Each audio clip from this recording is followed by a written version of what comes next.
একটা ফল কাটতে গেলে 2-3টে করে বাগও কাটতে হয়। দেখুন কতটা পরিশ্রমের কাজ। এই কষ্ট করে আবার রুমে যেয়ে আবার রান্না করে খেতে হয়। এরই নাম বিদেশ। যে ভাইরা বন্ধুরা যারা মালয়েশিয়াতে পাম বাগানে আসতে চান, দেখুন এই বাগানে কিভাবে কাজ করে দেখতেই পাচ্ছেন, আর কতটা পরিশ্রমের কাজ।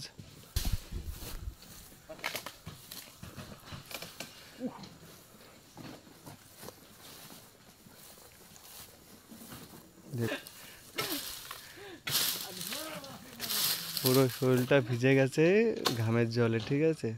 আর এই যে বেগুগুলো কাটছে না, এই বেগুগুলো প্রচুর পরিমাণে কাটা কাটা না ফুটলে একদম পুরো সারা জীবন মনে থাকবে।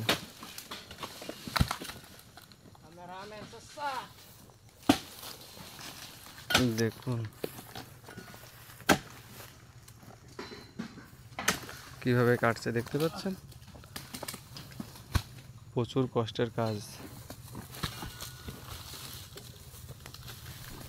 দেখুন কি জঙ্গল, আরে ওই টলারালা একটা, আর এর পিছনে পিছনে এই যে টলারালা,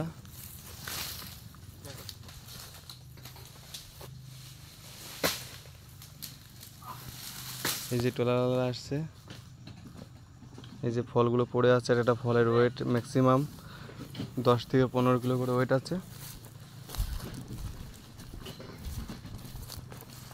তো গাইস, ভিডিওটা যদি ভালো লাগে তো একটা লাইক করে দেবেন।